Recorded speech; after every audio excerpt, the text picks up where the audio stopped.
Hi, welcome to Read-Alouds with Miss Martha. Today I'm going to read a very special story about Peter, one of Jesus' first disciples. Peter is telling about his experience with his first Easter, the week before Jesus rose from the dead. I'd like to dedicate this story to my religious education kids, my boys and girls that I see on Wednesday evenings. You guys make teaching fun. Let's go ahead and get started. Peter's First Easter, written by Walter Wangerin Jr., illustrated by Timothy Ladwig.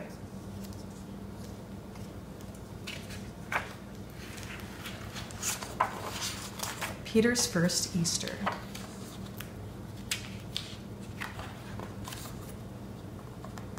Chapter 1, The Last Supper. Jesus was sad when we climbed the stairs. He was sad when we entered the upper room and took our places around the table. He was sad when we started to eat. But I didn't notice how sad he was until he opened his mouth and spoke those terrible, terrible words. It was Thursday evening, 1 hour after sunset. The windows and doors were locked. Lamp flames sent shadows into all the corners of the room. Outside in the night, there were people looking to arrest Jesus. But inside we were safe. We were like his family, his disciples, his closest friends. Jesus was our Lord and teacher, and we loved him. Well, but in those days I figured I loved him the most because he had given me a special name. I am Simon, the son of John, but Jesus called me Peter, which means rock. He said I was like a big stone, the kind you could build a building on. Oh, I loved him so much that sometimes it made me laugh out loud. I also loved to eat. That's what I was doing Thursday evening, and that's why I didn't notice Jesus' sadness. I was eating roasted lamb and bread as thin as crackers. I was eating some leaves so bitter they made my nose run, but I dipped them in a fruit sauce to take the bitterness away. I was chewing and swallowing when suddenly Jesus said, "One of you is going to betray me." I stopped eating and saw that there were tears in Jesus' eyes. He was so sad. And these are the terrible words. "This very night," he said, "one of you will lead my enemies to me, and they will tie me up, and then they will kill me." What? Kill Jesus? All of us sat still and stared. Some of us said, "Is it me, Jesus? Is it me?" Only one of us kept eating. John sat between me and Jesus, so I nudged him and nodded toward the Lord. John knew what I meant. He leaned upon Jesus and whispered, "Who, Lord? Who could do such a thing?" Slowly, Jesus took some bitter leaves and reached to a dish of fruit sauce. Judas Iscariot, the only disciple still eating, was dipping his own leaves in that dish. Jesus said, "The one who is dipping with me, he will betray me." Judas dropped the leaves and snatched his hand away. He bared his teeth in a grin. "Me, Lord?" he said. "You don't mean me." Jesus said, "What you have to do, go and do it quickly." Right away, Judas got up. He tried to say something, but instead he opened the door and went out into the night. No one moved. Chilly breezes caused the lamp flames to flicker. Shadows troubled Jesus' face. I jumped up and slammed the door. Jesus ate nothing that night, yet he commanded us to eat and to drink. He took some bread and blessed it and broke it and gave it to us, saying, "Take this, eat it." We did. But while we were chewing the bread, he said, "This is my body." His body? "Oh, Lord, how could I swallow your body?" Next, he took a cup of wine and thanked God and said, "Drink this, all of you." We obeyed him. But again, while we were taking little sips, he said, "This is my blood, poured out for the forgiveness of sins." Body and blood now? Who could ever forget such a meal? My heart was hammering inside my chest. Surely this would be a night like no other night in all the world. Chapter 2, Leaving Jerusalem. An hour later, we were all walking down the dark streets of Jerusalem. For as long as 10 minutes, Jesus prayed out loud, "Father," he said, "keep my friends safe from the evil one." While he was done praying, he walked on in silence, thinking. We went through a city gate and crossed the Kidron Valley. Then we began to climb up a path up the Mount of Olives. Suddenly, Jesus said, "You are all going to run away from me tonight." Sometimes my feelings are so strong that I talk before I think, so I shouted, not me, Lord. Everyone else might run away from you, but not me." Jesus came and put his hand on my shoulder and looked at me with sad eyes. "Peter, Peter," he said, "you will do worse than run away. Before the rooster crows tomorrow morning, you will deny me 3 times. "No," I said. No. Even if I have to die, I will never deny you." Chapter 3. On the Mount of Olives. When we reached the top of the mount, Jesus told the disciples to wait in the clearing while he prayed. Then he took John and James and me with him into the Garden of Gethsemane. What was that noise? It sounded like wind and dead trees. What was it? It was Jesus. He was groaning while he walked. Oh. Finally, he stopped and told us to sit down, but he kept standing.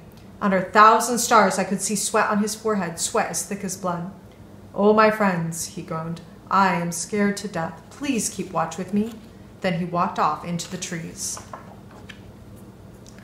At first, there was silence. Then there was a heavy thump on the ground and groaning. Jesus had fallen down. I almost got up to run to him, but then I heard his voice and I left him alone. He was crying, "Daddy, Daddy." Jesus was sobbing like a little boy. "Oh, Father, take this cup of suffering away from me." Over and over, softer and softer, he said these words, like singing. I began to feel woozy in my head. He said, "But you, my God, let your will be done, not mine." That's the last I heard. I cuddled against John's back and listened to the breezes and drifted. The next thing I knew, Jesus was standing over us, saying, "Get up, my betrayer is coming." He turned and walked out of the garden. My whole body was tingling. The air was full of dreamy noises, metal clankings, feet marchings. What was happening? Oh no, I had been sleeping. I jumped up and ran after Jesus, and right away I saw the soldiers coming up the mount with torches and swords, and here were the disciples all huddled together, and in the middle stood Judas Iscariot, grinning. As soon as he recognized Jesus, he raised his hand and hollered, "Hello, Master." Oh, he was idiot, yelling as if we were miles apart. Now he crept toward Jesus, grinning and blinking and crouching down like a dog. When he was face to face with Jesus, Judas Iscariot went up on his toes and said, "My dear teacher," and kissed him. One of the soldiers shouted, "Is that the man then?" Judas stepped aside. The soldier came forward with a rope, and I went crazy with rage. I pulled out my sword, and I ran at the soldier and slashed his ear clean off his head. A bad swing. This time, I took a deadly aim, but before I could attack, someone grabbed me from behind, someone very strong. He struck the sword from my hand and yanked my arms back. "Everyone who takes the sword, shall die by the sword." It was Jesus. All my bones went as soft as soup. I said, "I'm only trying to help." But Jesus moved past me and picked up the ear that I had cut off and touched it to the side of the soldier's head and healed it. Now this is how bad the world was that night. The soldier whom Jesus had healed seized him and tied him tightly with the rope. And the disciples whom Jesus loved, they all ran away. Chapter 4. In the courtyard of the high priest. Me, I didn't exactly run away from Jesus. I followed him. Secretly, I snuck down dark alleys, keeping up with the tramp of the soldiers' feet. It was long past midnight. The stars were gone. A cold wind blew through Jerusalem. The city was dark and sleeping, all but the house of the high priest, where people were gathering with noise and torchlight. It was to that house, high on Zion, that the soldiers led my dear Lord Jesus. When they arrived, the iron gate swung open, and they all marched into the courtyard. Just as the gate was closing, I saw John slip inside. "John," I called, running up to the bars, "let me in." He heard me, but he pretended he didn't. "John, it's me, Peter." He motioned for me to shut up, then moved to a young maid and murmured something behind her ear. She glanced my way. When she turned to see who had spoken to her, John had vanished.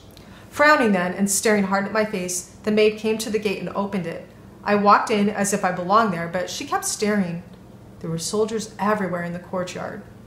They all had knives and swords, so I pulled my cloak up over my nose and crouched down by the fire.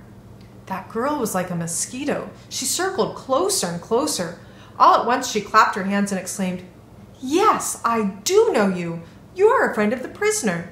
She poked a soldier and pointed to the window of the room. We could see Jesus standing. "This man," she said, meaning me, "is with that man in there." When the soldiers started staring at me, I growled like a lion. "I don't know what she's talking about." Then I got up and stalked across the courtyard to the window where Jesus was.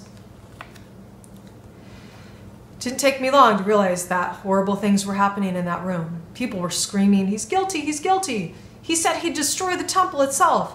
I saw the high priest raise an oil lamp to Jesus' face and say, "I command you to tell the truth, the whole truth, and nothing but the truth.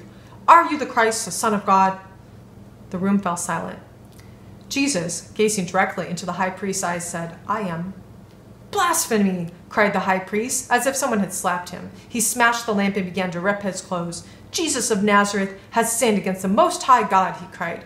"What is your verdict? What shall we do with this man?" Kill him, the people yelled. They hit Jesus, they spit on him, and they yelled at him, "Put him to death." How could I watch that and do nothing?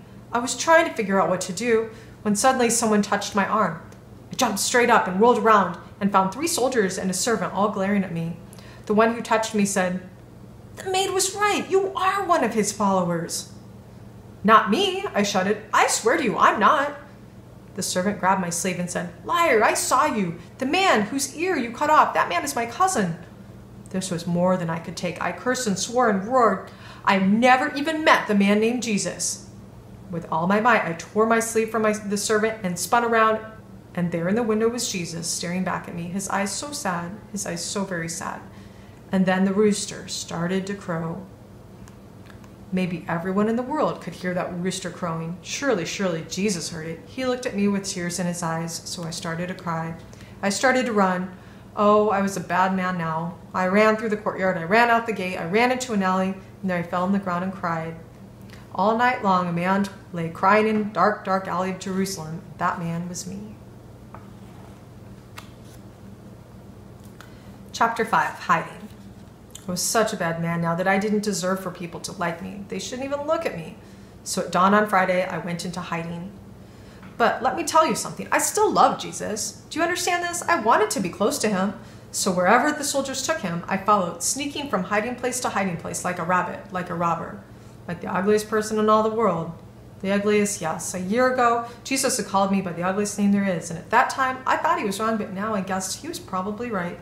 He had been teaching us the grand plan of life, that he would go to Jerusalem, that he would suffer many things, and that he would be killed. Killed? Well, from that moment I heard the plan. I hated it, and I told him so. He was still teaching, and after 3 days he was saying, "I will rise again," but I wasn't even listening. I walked straight up to him and said, "God forbid that this should ever happen to you." Jesus snapped his mouth shut, and his eyes made sparks of fire, and he said, "Get behind me, Satan. If you hate this plan, you hate the ways of God. I came to give my life away for the lives of many people." Satan. Jesus had called me by the ugly name of Satan. How could I let anyone look at me if he was right? That's why I hid myself all Friday long. But I never stopped loving Jesus, and that is why wherever they took him, I followed. Chapter 6, at the governor's palace. Friday morning was gray and cold and wet. Even before the city woke up, the priests and soldiers led Jesus to the palace of the Roman governor. "Pontius Pilate," the high priest cried, "come out and judge this man, this Jesus of Nazareth. He is guilty of crimes deserving death." The governor came out with a sneer on his face. He didn't like us Jews very much. He sat down in a big chair and said, "It's raining. Hurry up and tell me why you think he should die." For one, the high priest said, he tells people not to pay taxes to the emperor. For another, he says that he is a king, Christ the king. Pontius Pilate leaned forward to take measure of this criminal. He gazed at a thin man with the steadfast eyes and raindrops on his hair. The man was shivering in the cold. His face was bruised, the ropes cut into his skin. But he looked back at the Roman with no rage nor hate, just patience and a perfect knowing. Pilate said, "Are you the king of the Jews?" Jesus said, "You say so." Pilate squinted more closely at Jesus. Then he sat back and waved his hand to shoo the priests and the soldiers away. "Go home," he said. "I don't find any fault in this man." The chief priest climbed halfway up the governor's steps and said, "Look harder, sir. He stirs up the citizens. He causes riots against your government." More and more people were gathering now. The high priest turned to them and cried, "You know the evil of Jesus, don't you?" "He's a sly one," the people shouted. "Disloyal." "Right. He breaks the laws of Moses and of Rome." "You see," the high priest said to Pilate, "he's a rebel, a dangerous man." Pilate said to Jesus, "How do you answer these charges?" Jesus stayed silent. Pilate said, "Have you nothing to say for yourself?" Nothing. Jesus stood like a white column, calm and kind. Okay, he said to the chief priests and the crowds. I know what I'm going to do. I will release one prisoner, and I'll let you choose which one.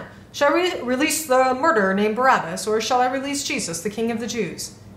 It was a trick, and I liked it. Barabbas was wicked. He truly belonged in jail. Surely no one would want him free in the streets. They had to pick Jesus. Pontius Pilate stood up to address the entire crowd. It was amazing how many people had come out in the drizzling rain. Which man, he called out, do you choose? Immediately the people shouted, Give us Barabbas! Pilate was shocked. Then what should I do with the Jesus of Nazareth? He cried. Louder than ever, the huge crowd thundered, Crucify him! Why? What evil has he done? The high priest now stood equal to Pilate. By our law, he ought to die because he called himself the Son of God. Pilate cried, Your laws are not my laws. Deal with him yourselves. Then the high priest delivered his final threat. If you release this man, you are not a friend of Caesar. Anyone who makes himself king is an enemy of the real king, Caesar. Pontius Pilate looked scared. 1,000 people were ready to riot, screaming, Crucify him, crucify him. So the Roman governor sat down and shrugged his shoulders. He released the evil Barabbas. Jesus he ordered to be whipped and then to be crucified. Chapter 7, on Golgotha. What did I see that evening? What sorrowful things did I witness? I saw my Lord Jesus, bowed and bloody, trying to carry a heavy beam of wood. Criminals are supposed to carry part of their crosses out to the place of their dying. But Jesus kept falling down. So the soldiers commanded another man to carry the beam to a little hill called Golgotha. And what did I see? I saw the soldiers lay Jesus down on the ground. They stretched his arms to the ends of the beam, then pounded spikes through his bones into the wood. I saw them lift the whole beam up with Jesus hanging from it to the top of the very strong pole. Then they put a sign there that said, Jesus, the King of the Jews. Then they came down and spiked his ankles to the pole. It was misty cold. The wind was blowing. All of Jesus' ribs were showing through his skin like a skeleton. But I heard him say this holy thing. He looked up. Then he looked down at the people around him. Father, forgive them, he said. They don't know what they are doing. It was so holy that I could hardly breathe. But the people were laughing. They were pointing at him and sneering. He saved others, but he can't save his own self. There were 2 thieves crucified with Jesus, one on his right and one on his left. The man on his left was laughing like everyone else. Hey, you Christ, he cried, save yourself and save me too. But the man on his right said, What's the matter with you? You and I deserve to die, but this man didn't do anything wrong. Then he lowered his voice and whispered, Jesus, please remember me when you come into your kingdom. Jesus looked at the thief a while. I promise you, he whispered back, today you will be with me in paradise. I, Simon Peter, hiding from everyone and from everything, I wished that Jesus were speaking to me. Now the clouds grew thicker and darker. A true rain started to fall. People ran back into the city until the only ones left on the wet hill were the soldiers, a few women, and just one man. No, that man wasn't me. It was John. Among the women were Mary Magdalene and Mary, the mother of Jesus. Woman, he said to the mother.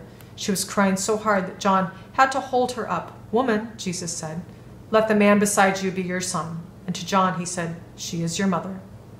Hugging her tightly, John led Mary away from such sadness, and then almost no one was left on Golgotha. Now the clouds in the heavens shut down like a door, and the world became as black as night, and out of the darkness came a loud voice wailing, my God, it was Jesus. I could not see, but I could hear his cry rise up to the sky, my God, why have you forsaken me? No one answered him. I covered my face and did not move for 2 hours. Then I heard my dear Lord murmur 2 soft words. He said, I'm thirsty. So I crept out of my hiding place and I took a sponge and filled it with vinegar and stuck it on a stick and reached it up to Jesus' mouth, and he drank. He drank. Did he know it was I? Did he know I was there? When he was done drinking, Jesus sighed, It is finished. Then he said a little prayer, the one that children pray before they go to sleep. Father, he said, into your hands I place my spirit.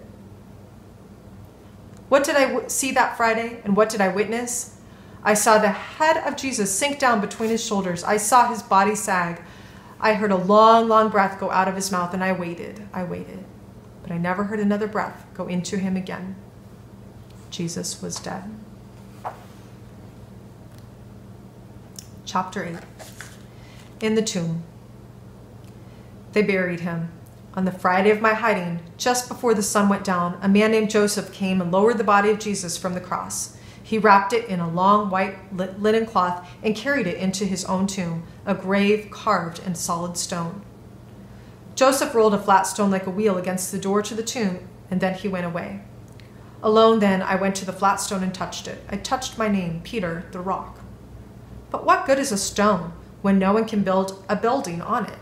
What good is a stone that can only shut in a dead man? Oh, Peter, what is to become of you now? Chapter 9, Sunday morning. For me, Saturday was a dead and dreadful day. One by one, all the disciples snuck back to the upper room where we had eaten with Jesus on Thursday, all but Judas. We locked the door and blew out the candles so no one could tell we were there. We were scared. We had hoped that Jesus was the Redeemer of Israel, but he had died. All of our hopes had died too. We didn't eat, we didn't talk, we sat in sadness and in darkness, all alone. Then someone started to bang on the door. I thought the soldiers had come until the person hollered, "Peter, Peter!" It was a woman's voice. "Go away," I shouted. "Peter, open the door, it's me, Mary Magdalene." I cracked the door. Light burst into the room. Why, it was Sunday morning, but I said, "Hush, woman, the soldiers will hear you." "Oh, Peter, you donkey," Mary laughed. She was with James's mother and Joanna and Salome. They were all laughing. "The angels," they cried, "have sent us with messages. Oh, Peter, come out. Come, see what we have seen." Mary pulled me down the steps and made me run through the city with her. "We went to the tomb," she said, "to rub oils on Jesus' body. But when we got there, the stone was rolled away and the tomb was empty. Peter and we were so scared, but there was an angel, and he told us not to be afraid. And he said, 'You're looking for Jesus, but he isn't here. He is risen, just as he promised.'" Mary burst out laughing again and ran ahead of me all the way to the tomb. "Look inside," she said. I did. I saw the linen cloth lying by itself, but nothing else. No body was there, either living or dead. So what was I supposed to think? I stood up more scared than ever. Mary said, "Peter, don't you remember his promise that he would rise again on the third day?" I pushed her out of the way and ran as fast as I could to the upper room again. I slammed the door and locked it. Mary was a fool, and I was scared because if our enemies would steal the body of Jesus, they would surely kill us too. When the evening came, Thomas said that at least we ought to eat something, so we went out to find some food while we argued about whether to light a lamp at all. All at once, Jesus was in the room with us. He frightened us. We all backed away. He said, "Peace be with you." And that made things worse. This was a ghost that could talk. But then he did three things. He opened his hands and showed us the scars from the spikes. He sang the beautiful words again, almost as if they were a lullaby. "Peace be with you." And he smiled at us. He smiled like in the olden days, but he smiled in a new way too, like the morning sun at the beginning of the world. John started to giggle. James swatted his leg and laughed out loud. Soon all the disciples were laughing till the tears ran down their cheeks. So glad were they to see the Lord. Yes, it was the third day. Yes, he had arisen from the dead. He said, "Just as the Father sent me into the world, so I am sending you. Go out and do my work." Then he came near and breathed on each one of us and said, "Receive the Holy Spirit. The sins you forgive, they are forgiven." Well, not all the disciples laughed. For one, Thomas wasn't even there. And when the others told him what had happened, he wouldn't believe them until Jesus came back again 1 week later and proved to Thomas that he was really and truly alive. And for another, me, I could not laugh with the others because I didn't know what Jesus thought of me now. I was the one who had sworn that he had never met Jesus. I was so afraid for my own life that I denied Jesus 3 times. I was so glad that he was alive again, and I never stopped loving him. But I didn't laugh. I hid behind James and John. Chapter 10, Fishing and Forgiveness. Here now is the last part and the best part of my story. After we saw Jesus in the upper room, many of us traveled back to Galilee, where we used to live. Then, just yesterday afternoon, I said I was going fishing. It's the job we used to do before Jesus came to us and said, "Follow me." And we became his disciples. So James, John, Thomas, and 4 more men went with me to the seashore. In the evening, we sailed out on the water and began to cast our nets. It wasn't a good trip. We spent the whole night casting, but by early this morning, we had caught exactly nothing. Then someone called from shore, "Children, do you have something to eat?" "No," I shouted back, yanking my nets in for the last time. "Tell you what," the man called, "cast your nets on the right side of the boat and see what happens." "Right side, left side, what's the difference?" I grumbled. Who did that amateur think he was? We did this for a living. But John, who was forever cheerful these days, called out, "Okay," and obeyed the stranger. Well, as soon as John's net hit the water, so many fish jumped in that it began to drag the whole boat down. "Peter," John's eyes were sparkling, "don't you know who that is?" "Who?" "It's the Lord." Sometimes my feelings are so strong that I act before I think. The Lord? I jumped in the water and swam to shore. Yes, it was the Lord. And he had a fire burning. He said, "Help them bring the fish in and let's eat." I did. In that single catch this morning, we landed 153 fish. A happy day. We took several of the best fish and cleaned them and broiled them and then lay down in the grass to eat them. This time, my eating did not keep me from noticing Jesus' face. I think I took maybe one bite before I saw that he was not eating, just like the last time. But the difference was he was staring right at me and no one else. Oh, my face burned like a fire then, and the fish stuck in my throat. I could not chew, I could not swallow. I hung my head, scarcely breathing. After a while, Jesus said, "Simon, son of John, do you love me more than these?" He didn't call me by my special name. I didn't look up at him. I whispered, "Yes, Lord, you know that I love you." He said, "Feed my lambs." He didn't say anything for almost a minute, but he kept looking at me, and I kept looking down at the ground. Jesus said, "Simon, son of John, do you love me?" I whispered, "Yes, Lord, you know that I love you." He said, "Tend my sheep." No one was eating now. I was shaking. When Jesus spoke again, the tears spilled down from my eyes. "Simon, son of John," he said, "do you love me?" 3 times. It was the same number of times I had denied him. That's why I was crying now. "Lord, you know all things." I said so softly that maybe he couldn't hear me. "You know that I love you." Well, when I had said that, Jesus leaned over and put his arms around me and hugged me so tight that I burst into big boo-hoos, crying like a little baby, crying for happiness, for sheer, pure happiness. He lifted me up and put me on my feet. He gazed into my eyes and he gave me a job to do for him for the rest of my life. Jesus said, "Feed my sheep." That's what happened just this morning. And I have run as fast as I can to tell you the good news. Jesus has forgiven me. 3 times I hurt him, and he took the hurt, and when he went down to death with it. When he rose from the dead, the hurt was gone. And when I was sorry for what I did, he came and loved me 3 times back again.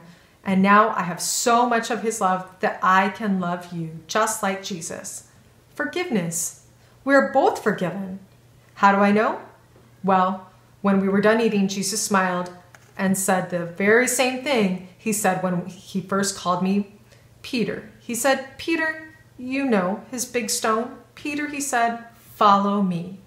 Sometimes my feelings are so strong that I talk before I think. "Yes," I cried. "Oh, Jesus, I will follow you forever."